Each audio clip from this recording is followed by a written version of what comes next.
It was supposed to be a fun, spooky adventure. Just a group of friends exploring an abandoned mansion deep in the woods of upstate New York. Blackwood Manor had been deserted for decades, wrapped in stories of misfortune and unexplained deaths. Jason, Mark, Daniel, Olivia, Mia, and Greg loved visiting abandoned places and seeing the wonders they held, but this place held something far worse.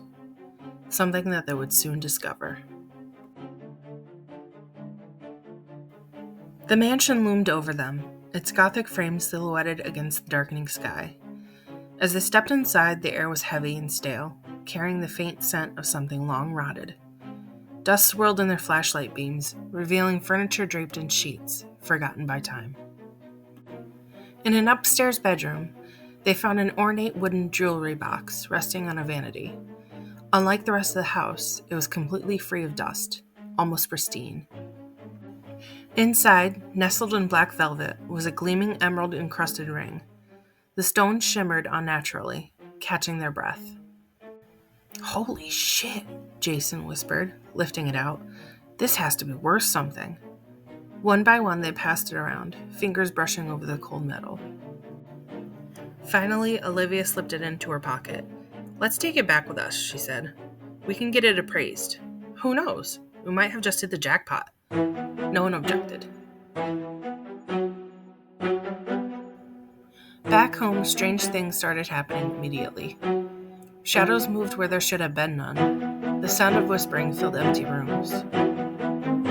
Olivia even swore she saw a figure standing at the foot of her bed one night, its form wrong. Stretched, twisted, watching. Then the deaths began. Jason was the first. 3 days after the trip, he called the group in a panic. "Something's wrong," he said, voice shaking. "I keep seeing her. In the mirror, the tub, even in my fucking coffee." "Who?" Mia asked. But before he could answer, the call cut to static. That night, Jason's downstairs neighbor heard splashing and muffled screams coming from his apartment. The police broke down the door only to find him floating in his bathtub, waterlogged, despite the tub being completely dry. His eyes were wide, bulging, frozen in a look of sheer terror. A single wet footprint trailed from the tub to the hallway, too small to be his. A week later, Mark was driving alone on a back road when his car radio suddenly crackled with static. The temperature dropped, his breath misting in the air. Then a voice whispered through the speakers, "You shouldn't have taken it." The engine shut off, leaving him stranded in the dark. His phone glitched, the screen flashing images of a woman's face, half-decayed, sunken eyes burning into his. He barely had time to scream before the car burst into flames. When firefighters arrived, they found no signs of an external fire source. The car's interior was incinerated, yet the outside remained untouched. Mark's body was reduced to a charred husk, his hands still gripping the wheel. The last thing he had texted Olivia before dying was, "She's in the car with me."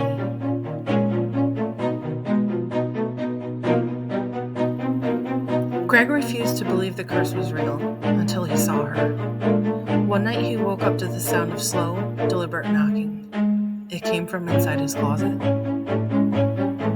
Shaking, he grabbed his phone, turned on the flashlight, and opened the door. Nothing. Relieved, he stepped back, only to feel a hand clasp around his ankle.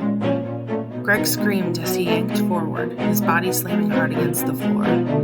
He clawed at the wood, trying to pull himself away, but something was dragging him into the closet, into the darkness.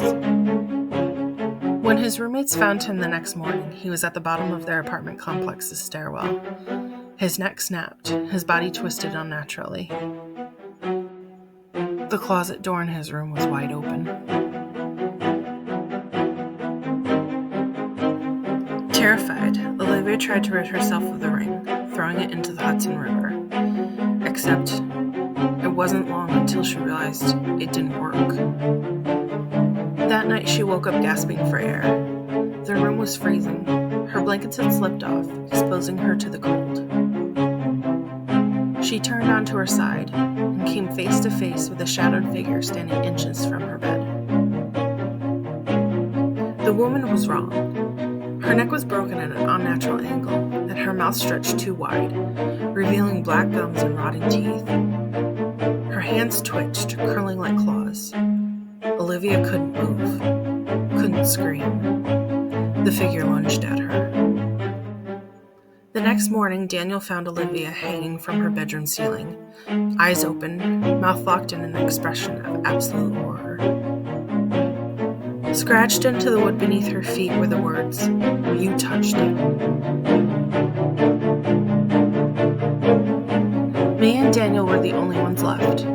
Desperate for answers, they headed to their local library to research the Blackwood Manor. They found an old newspaper article about the house.